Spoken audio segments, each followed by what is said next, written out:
우리가 읽은 시편 61편은 다윗이 쓴 시입니다. 다윗은 이 시를 쓸 때 어려움을 당하면서 이 시를 썼습니다. 그런데 다윗이 어떤 어려움을 당하면서 이 시를 썼는지는 알 수 없습니다. 그가 어떤 어려움을 당했는지는 알 수 없습니다. 한 가지 추측은 할 수 있습니다. 그것은 이 시는 다윗이 왕이 된 후에 쓴 시입니다. 다윗이 왕이 된 후에 당한 어려움이 있었는데 그것이 뭐냐면 자신의 아들 압살롬이 반역을 하는 겁니다. 그런 어려움을 당했습니다. 그럼 다윗에게는 많은 자녀가 있었는데 그 중에 셋째 아들 압살롬이 있었습니다. 압살롬은 모든 형제들 중에서 인물이 가장 좋았습니다. 다윗은 그런 압살롬을 극진히 사랑했죠. 그런데 그 압살롬이 자신이 왕이 되겠다고 반역을 일으켰습니다. 그로 인해 다윗은 그 압살롬을 피해서 유대 광야로 도망가는 어려움을 당했습니다. 그래서 많은 학자들은 이 시편 61편은 다윗이 아들 압살롬의 반역으로 인해서 어려움을 당해서 쓴 시다라고 보고 있습니다. 다윗은 지금 어려움을 당하고 있습니다. 어려움을 당한 다윗이 자신의 상황을 뭐라고 표현했냐면 2절 말씀을 한번 보시죠. 2절 보시면 내 마음이 약해질 때에 땅끝에서부터 주께 부르짖으오리니 라고 말합니다. 다윗은 뭐라고 고백하냐면 내가 지금 마음이 약해져 있고 땅끝에 있다라고 고백합니다. 여기 마음이 약해져 있다라고 하는 것은 수의를 입고 있다는 것을 말합니다. 이 수의를 입었다는 것은 죽은 자가 되었다는 것을 말하죠. 그래서 이 마음이 약해졌다고 하는 것은 죽은 자처럼 아무것도 할 수 없는 그런 상황에 있다는 것을 말합니다. 그리고 땅끝에 있다라고 했는데 여러분 땅끝이라고 하는 것은 더 이상 갈 수 없는 곳을 말합니다. 땅끝은 절벽입니다. 그래서 땅끝에 있다고 하는 것은 더 이상 갈 수 없는 절벽에 매달려 있다고 하는 것을 말합니다. 그래서 다윗이 내가 지금 마음이 약해져 있고 땅끝에 있다고 하는 것은 아무것도 할 수 없는 그런 상황이 어려움을 당하고 있지만 아무것도 할 수 없는 내 능력으로 어려움을 해결할 수 없는 그런 상황에 있다는 것을 말씀하고 있는 거죠. 여러분 다윗은 지금 자신의 힘으로 해결할 수 없는 어려움을 당하고 있습니다. 이런 상황에서 다윗이 행한 것이 있습니다. 다윗이 어떻게 했습니까? 이렇게 자신의 힘으로 할 수 없는 어려움을 당하는 다윗이 행한 것이 있습니다. 그것은 하나님께 부르짖어 기도하는 겁니다. 1절 말씀을 한번 보시죠. 1절 보시면 하나님이여 나의 부르짖음을 들으시며 내 기도에 유의하소서라고 말합니다. 다윗은 지금 어려움을 당하고 있어요. 그런 상황에서 하나님 앞에 부르짖어 기도합니다. 여기에 부르짖었다라고 하는 것은 울부짖었다는 것을 말하는 거죠. 간절하게 기도했다는 것을 말씀하고 있습니다. 여러분 다윗은 지금 죽은 시체처럼 절벽에 매달려 있습니다. 자신의 힘으로 아무것도 할 수 없는 상황이 있습니다. 그런 상황에서 다윗은 하나님 앞에 부르짖어서 간절히 기도하고 있습니다. 여러분 우리도 인생 살아갈 때에 절벽에 매달려서 아무것도 할 수 없는 그런 어려움을 당할 때가 있습니다. 내 힘으로 해결할 수 없는 상황이 있을 때가 있습니다. 어떤 사람은 질병 때문에 어려움을 당합니다. 어떤 사람은 다른 이에게 상처를 받아서 어려움을 당합니다. 계획한 것이 이루어지지 않는 어려움을 당할 때가 있습니다. 내 힘으로 되지 않을 때가 있습니다. 그때 우리가 할 일은 무엇입니까? 다윗처럼 하나님 앞에 부르짖어 기도하는 거죠. 여러분 신앙은 무엇입니까? 신앙은 여러 가지로 표현할 수 있지만 저는 신앙은 하나님을 붙잡는 것이라고 생각합니다. 여러분 하나님을 붙잡는 것이 신앙입니다. 인생 살아갈 때 어려움이 있습니다. 그 어려움이 있을 때 우리는 하나님을 붙잡아야 합니다. 하나님 앞에 기도해야 합니다. 여러분 어려움을 당할 때 기도하면 하나님은 한 번도 외면하지 않고 우리의 기도를 들어주십니다. 여러분 간혹 저도 옛날에 그런 경험 많은데요. 어려움을 당할 때 사람에게 찾아가서 내 어려움을 얘기할 때가 있습니다. 어려움 당할 때 사람을 찾아가서 자신의 어려움을 말하는 이들이 있습니다. 여러분 내가 누구에게 찾아가서 내 어려움을 말하면 사람들이 그걸 다 들어줄까요? 그렇지 않습니다. 여러분 내게 아무리 소중한 사람이 있다 할지라도 내가 어려움 당한 걸 말하면 들어주지 않습니다. 오히려 어려움을 당한 걸 말하면 무시합니다. 또 비웃기도 하고 조롱하기도 합니다. 욥이라고 하는 사람이 있는데 그에게는 아들이 7명, 딸이 3명, 그리고 많은 가축과 많은 종들과 많은 물질들이 있었습니다. 그런데 하루에 그 모든 자녀들이 다 죽고 가축들이 죽는 어려움을 당했습니다. 욥은 그 어려움 속에 있을 때 욥의 친구들이 욥의 어려움을 들었습니다. 근데 욥의 친구들이 욥에게 와서 뭐라고 말합니까? 네가 어려움을 당하는 것은 너에게 죄가 있기 때문이다. 네가 괜히 어려움을 당하냐? 네가 뭘 잘못했기 때문에, 하나님 앞에 죄를 지었기 때문에 네가 어려움을 당하는 것이다 라고 욥을 정죄했습니다. 여러분, 이처럼 세상은 우리가 어려움을 말하면 모두 들어주지 않습니다. 그러나 하나님은 우리가 어려움을 말하면 언제나 들어주십니다. 그리고 기쁨으로 들어주십니다. 데살로니가전서 5장 17절에 보면 쉬지 말고 기도하라 라고 말하고 있습니다. 어떤 사람은 이 말씀 가지고 어떻게 쉬지 않고 기도하라고 하는가, 너무하지 않는가 라고 말하는 이들이 있습니다. 그러나 여러분, 쉬지 말고 기도하라는 것은 무슨 말입니까? 하나님께서 쉬지 않고 들어주신다는 것을 말씀하는 거죠. 내가 기도하면 하나님은 한 번도 외면하지 않고 기쁨으로 우리의 기도를 들어주십니다. 때문에 여러분, 세상 어려움 당할 때에 세상 누구에게 말하지 말고 하나님 앞에 나와 부르짖어 기도해야 합니다. 도와달라고, 해결해달라고 기도해야 합니다. 그러면 하나님이 들어줄 줄로 믿습니다. 우리가 꼭 기억해야 할 말이 있습니다. 그것은 인간의 끝은 하나님의 시작이라는 거죠. 여러분, 인생에서 끝에 있는 어려움이 있을 때가 있습니다. 내 인생 끝이구나 라고 생각할 때가 있습니다. 그때에 하나님께 나와 기도하면 하나님이 거기서부터 다시 시작하는 거죠. 여러분, 우리는 할 수 없지만 하나님은 하십니다. 하나님은 전능하신 분이고 능력 있는 분입니다. 내 힘으로 해결하지 못하는 어려움이 있을 때 하나님 앞에 나와 기도해서 그 어려움을 해결받기를 진심으로 소망합니다. 다윗은 지금 어려운 상황에 있습니다. 그런 상황에서 하나님 앞에 기도합니다. 다윗이 뭐라고 기도합니까? 2절 말씀을 다시 보시면 내 마음이 약해질 때에 땅끝에서부터 주께 부르짖으오리니 나보다 높은 바위에 나를 인도하소서.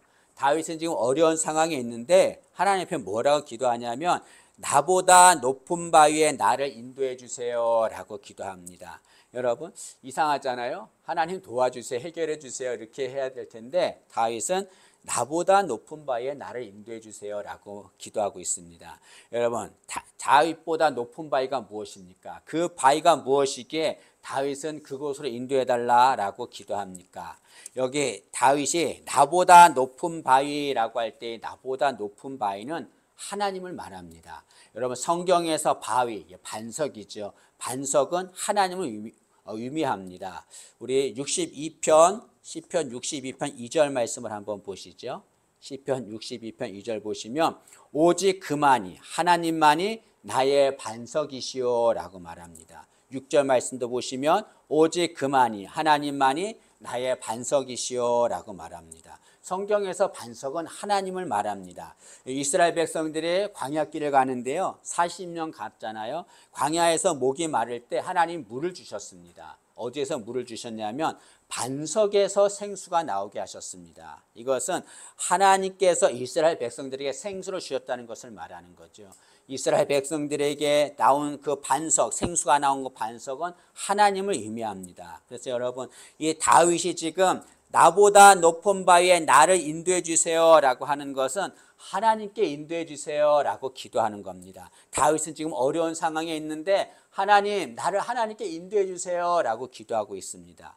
왜 다윗은 어려운 상황에 있을 때 하나님께 인도해 달라고 기도했습니까? 그것은 하나님은 그의 피난처와 견고한 망대가 되기 때문에 그렇습니다. 3절 말씀을 한번 보시죠. 3절 보시면 주는 나의 피난처시요 원수를 피하는 견고한 망대이심이니이다. 여기 원문에 보면 3절이 앞에 뭐라고 나왔냐면 왜냐하면 이라고 하는 단어가 나옵니다. 왜냐하면 왜 내가 높은 바위에 인도해 달라고 기도했냐면 그 하나님은 어떤 분이냐면 나의 피난처시요 견고한 망대가 되기 때문입니다 라고 말하는 거죠. 여러분, 하나님은 피난처가 되십니다. 피난처가 무엇입니까? 위험한 일을 피하는 곳을 말합니다. 여러분, 어려움이 있을 때 피난처에 가면 안전하죠. 지금은 없어졌는지 모르지만 제가 어릴 때 방공호가 있었습니다. 그래서 북한이 넘어오고 막 이러면 피하라고 만든 곳이잖아요. 여러분, 피난처는 어려움이 있으면 피하는 곳입니다. 그곳에 피하면 안전하게 되는 거죠. 하나님께서 이스라엘 백성들에게 도피성을 만들라라고 말씀하셨습니다. 이 도피성이 뭐냐면 내가 부지 중에 실수로 살인을 했어요. 그러면 그 죽임당한 가족들이 자신을 죽이려고 달려들 거 아닙니까? 그것을 보호하기 위해서 만든 것이 도피성입니다. 이 도피성은 6개가 있었고 항상 열려 있습니다. 그래서 부지 중에 살인한 자들은 그 도피성에 피하면 누구든지 그곳에 가면 죽음을 피할 수가 있었습니다. 근데 이 도피성은 피난처가 되시는 하나님을 의미합니다. 그리고 도피성에 가면 안전하듯이 어려움을 당할 때 피난처가 되신 하나님께 나오면 안전하게 됩니다. 이런 피난처를 다른 말로 안식처라고 부릅니다. 왜 그렇습니까? 그곳에 가면 안식을 얻기 때문에 그렇습니다. 여러분, 힘들고 어려운 상황이 있을 때 피난처가 되시는 하나님께 나가야 합니다. 그러면 거기에서 안식을 얻게 되는 거죠. 마태복음 11장 28절에 예수님이 이렇게 말씀하셨습니다. 수고하고 무거운 짐진 자들아 다 내게로 오라. 내가 너희를 쉬게 하리라. 안식하게 하리라 라고 말씀했습니다. 주님께 나오면 안식을 얻게 됩니다. 마찬가지로 피난처가 되신 하나님, 그 하나님께 나가면 어려움을 해결하고 안식을 얻게 되는 거죠. 그래서 다윗은 지금 어려운 상황에서 하나님께 피난처가 되시는 하나님께 인도해달라라고 기도하는 거죠. 또 하나님은 견고한 망대가 되십니다. 여기 망대라고 하는 것은 성벽이라고 하는 말입니다. 여러분, 성벽 안에 있으면 적들이 공격해도 안전할 수가 있습니다. 특히 여기 성벽이 견고하면 어떤 적들이 공격해도 염려할 필요가 없습니다. 근데 다윗은 하나님이 견고한 망대가 되신다라고 말씀하고 있습니다. 튼튼한 망대, 절대로 무너지지 않는 성벽이 된다는 거죠. 그 하나님께 가면 어떤 어려움에서도 안전할 수 있습니다. 잠언 18장 10절 말씀입니다. 여호와의 이름은 견고한 망대라. 위인은 그리로 달려가서 안전함을 얻느니라 라고 말합니다. 하나님은 견고한 망대세요. 그 하나님께 달려가면 어떤 어려움이 있어도 안전하게 된다라고 말씀하고 있습니다. 여러분, 다윗은 하나님은 나의 피난처요 견고한 망대가 되신다라고 고백하고 있습니다. 이것은 진리고 사실입니다. 하나님은 우리의 피난처가 되시고 견고한 망대가 되십니다. 여러분 때문에 어떤 어려움이 있다 할지라도, 내 힘으로 해결할 수 있는 어려움이 있다 할지라도 하나님께 가면 됩니다. 하나님께 가면 하나님이 해결해 주는 거죠. 우리의 피난처가 되시고 견고한 망대가 되신 하나님, 그 하나님께 나가서 해결받는 우리 되기를 진심으로 소망합니다. 여러분, 다윗은 나보다 높은 바에 나를 인도해 주세요 라고 기도를 했는데, 다윗은 아마 이전에도 많은 어려움을 당했는데 그 어려움을 당할 때마다 이 기도를 했을 것입니다. 그리고 하나님께서 해결해 주시는 은혜를 체험했을 것입니다. 여러분, 다윗은 이전에도 살아가면서 자신이 해결할 수 없는 많은 어려움을 만났습니다. 블레셋의 골리앗이라고 하는 장군이 이스라엘 앞에 섰습니다. 아무도 블레셋을 물리칠 수가 없었습니다. 그런데 다윗이 그 골리앗 앞에 나갔죠. 골리앗과 싸워야 합니다. 자신의 힘으로는 골리앗을 이길 수 없는 그런 상황입니다. 또 사울이 자신을 죽이려고 합니다. 그 사울을 피해서 도망 다녀야 합니다. 자신의 힘으로는 사울을 절대로 이길 수가 없습니다. 그런 어려움을 당할 때가 많이 있었습니다. 그럴 때마다 다윗은 이 기도를 했겠지요. 하나님, 나보다 높은 바위에 나를 인도해 주세요. 하나님, 나의 피난처가 되시고 견고한 망대가 되신 하나님, 나를 도와주세요 라고 기도했겠죠.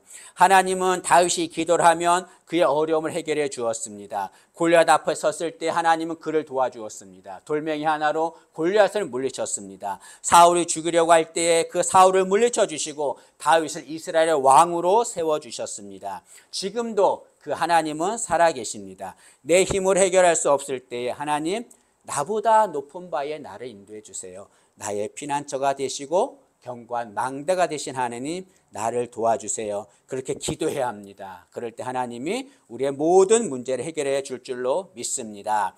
여러분, 다윗은 하나님은 나의 피난처가 되시고 견고한 망대가 되십니다 라고 고백합니다. 하나님만이 나의 문제를 해결해 줄 수 있습니다 라고 고백하는 거죠. 그렇게 다윗은 하나님이 나의 문제를 해결해 준다고 고백한 다음에 하나님께 자신의 신앙을 고백합니다. 그것이 4절 말씀입니다. 4절 보시면, 내가 영원히 주의 장막에 머물며 내가 주의 날개 아래로 피하리이다. 다윗은 어려움 당할 때 하나님이 나의 피난처가 되시고 견고한 망대가 되셔서 나를 도와주십니다 라고 고백하고, 그리고 나서 내가 주의 장막에 거하면서 주의 날개 아래 피하겠습니다 라고 고백합니다. 여기 주의 장막이라고 하는 것은 하나님이 계시는 성막을 말합니다. 여러분, 성막은 어떤 곳입니까? 하나님을 만나는 장소를 말합니다. 그래서 주의 장막에 거하겠다고 하는 것은 항상 하나님과 함께 하겠다는 것을 말하는 거죠. 하나님과 함께 하겠습니다. 그리고 주의 날개는 하나님의 날개를 말합니다. 여러분, 새들은 어려움을 당하며 어미새의 날개 아래 피합니다. 마찬가지로 여기 주의 날개 아래 피한다고 하는 것은 어려움을 당할 때 하나님께 피하겠다는 것을 말씀하는 거죠. 여러분, 이스라엘 백성들이 애굽에서 나와서 광야를 지나서 가나안에 갔습니다. 그 광야 40년 동안에 그들은 어려움을 당하지 않았습니다. 그 이유가 무엇인가? 모세는 하나님이 날개로 그들을 보호하셨기 때문이다 라고 말씀하고 있습니다. 광야 40년의 세월 속에서 하나님의 날개로 이스라엘 백성들을 보호해 주었습니다. 지금도 마찬가지입니다. 이 광야 같은 삶에서 하나님이 하나님의 날개로 우리를 보호해 주는 거죠. 여러분, 다윗은 내가 주의 장막에 거하겠습니다. 주의 날개 아래 피하겠습니다. 내가 항상 하나님과 함께하면서 하나님의 도움을 받으며 살겠습니다 라고 고백하고 있습니다. 여러분, 이 다윗의 고백이 우리의 고백되기를 진심으로 소망합니다. 내가 주님과 함께 하겠습니다. 그리고 주님의 보호를 받으며 살겠습니다. 여러분, 다윗은 지금 높은 바위가 되시는 하나님께 가기를 원했습니다. 그러나 여러분, 세상 많은 사람들은 자신을 보호해주는 바위를 찾아 그것에 오르려고 합니다. 재물의 바위, 권력의 바위, 그 바위가 자기를 보호해 줄 것으로 생각하고 있습니다. 그러나 이런 세상적인 바위는 우리를 완전하게 보호해 주지 못합니다. 그 바위는 반드시 무너지고 맙니다. 그러나 하나님은 영원히 무너지지 않는 바위가 되십니다. 다윗은 하나님을 높은 바위라고 말했습니다. 높은 바위라는 것은 무슨 말입니까? 큰 바위를 말합니다. 절대로 무너지지 않는 바위를 말하는 거죠. 다윗은 내가 그곳으로 가기를 원합니다 라고 고백합니다. 다윗은 왕이었기 때문에 자신은 얼마든지 세상적인 것으로 어려움을 해결할 수 있었습니다. 그렇게 하지 않았습니다. 높은 바위 되신 하나님, 그 하나님께 가기를 원하고 있는 거죠. 여러분, 우리 자신에게 물어야 합니다. 내가 어려움을 당하고 있을 때 나는 어느 바위로 향하고 있습니까? 우리는 우리보다 높은 바위가 되신 하나님, 그 하나님께로 향해야 합니다. 그럴 때 하나님께서 우리의 문제를, 어려움을 해결해 줄 줄로 믿습니다. 우리보다 높은 바위가 되신 하나님, 그 하나님께 나가서 우리의 어려움을 해결받기를 진심으로 소망합니다. 기도하겠습니다. 우리의 높은 바위가 되신 하나님, 힘들고 어려운 상황이 있을 때 우리를 그 높은 바위로 인도하여 주옵소서. 하나님은 우리의 피난처가 되시고 견고한 망대가 되십니다. 그 하나님 앞에 나아가게 도와주시고 그 하나님으로 인하여 우리의 어려운 모든 문제를 해결받을 수 있도록 은혜를 주옵소서. 감사드리며 예수님의 이름으로 기도합니다. 아멘.